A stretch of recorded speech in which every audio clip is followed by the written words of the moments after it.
Hello, good afternoon and welcome to Fratton Park. I'm George Wedlake and this is Pompey Plus. So victory on the road last week with Pompey, but now back in P04, we're looking to take on the Hoops. And with me, Pompey Plus is equivalent to the two Ronnies. We've got the two Pauls, Robinson and Hardiman. Good afternoon. Hi George, all right? Yeah, I think we're going to have to go with surnames today if that's all right, just to make it easier. Yeah. Hards, last time we were here, we were watching the Oxford game on this very balcony, away from home.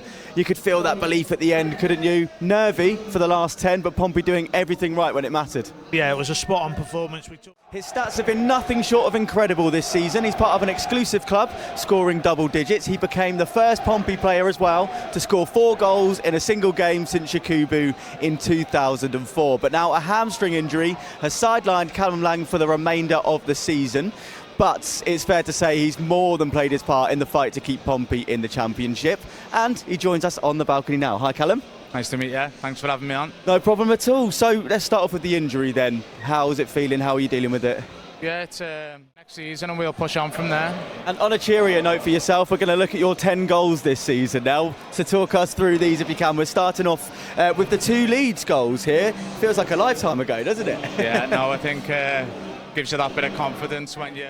Yeah, it was just a special day and one that I'm never going to forget. I've just heard from the producer, we've only got time to show 8 of the 10 goals, but if I could push you for a favourite, is there one that sticks out the most? I think favourite, probably between my first at Leeds. Before we let you go, thank you for joining us, by the way. Just one more question on today's game. Your thoughts on QPR? You were obviously involved in the reverse fixture. How are you feeling about this one? To be honest, I feel good, to be honest, yeah. But I think we're going to win 2-1 and Yengi's going to come on and score a last-minute winner from a Josh Murphy cross. There you go. Very specific, but we'll take it. Nice one, Paddy. Thank you for your time. Thank you very much. So they say to never fall in love with a lone player, and Freddie Potts has turned into quite the catch for Pompey fans. Recently, his parent club, West Ham United, spent a few days in P04 catching up with Freddie, finding out about his season and his development. Here's what happened. Yeah, Amanda's been in touch on the socials. Gritty win, Blues. It was indeed. Amazing. Congratulations from Down Under player Pompey. So let's have a look then, just a couple of minutes into the second half. Josh Murphy scoring the first goal of the game. Paul Hardiman kind of saw this. He looked into his crystal ball.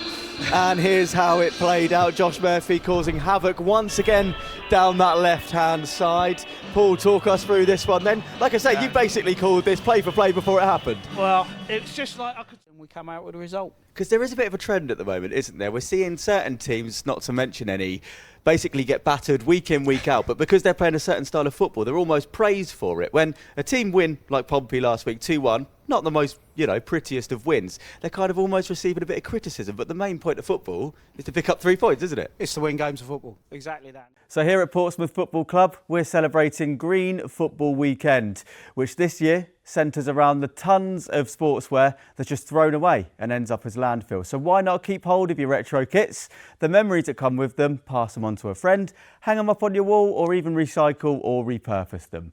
And joining me now, 2 familiar faces around these parts to take a trip down memory lane through the power of some old kits. It's Matt Ritchie and Marlon Pack. So I thought we could start right back to the 1991 to 1993 era. What's your first thoughts when you see that? So then winning the FA Cup means we're in Europe. This is the kit they would have worn. It was the 110th anniversary of Portsmouth Football Club as well this season. It was an all-blue kit. Do you remember? No white shorts and red socks. It was all blue. Well, yeah, that was. I remember. I've got a youth team picture and all that. Just the feeling of the place was top. Yeah, teams like AC Milan visiting Fratton Park and Ronaldinho scoring at the Milton end. I mean, it doesn't really happen every day, does it? It doesn't, no. We were on top in that game, though. I've seen clips of that game. So I hope you enjoyed that, taking a trip down memory lane with Matt Ritchie and Marlon Pack. The next time you'll see them back in action at Fratton Park is on the 29th of March against Blackburn Rovers. For that one, wear your retro shirts, bring any unwanted sports gear as well, and drop them off in one of our several bins that'll be dotted around the stadium and get them recycled. Also, by making small changes to your lifestyle, you can score green goals for Portsmouth on the website you can see now.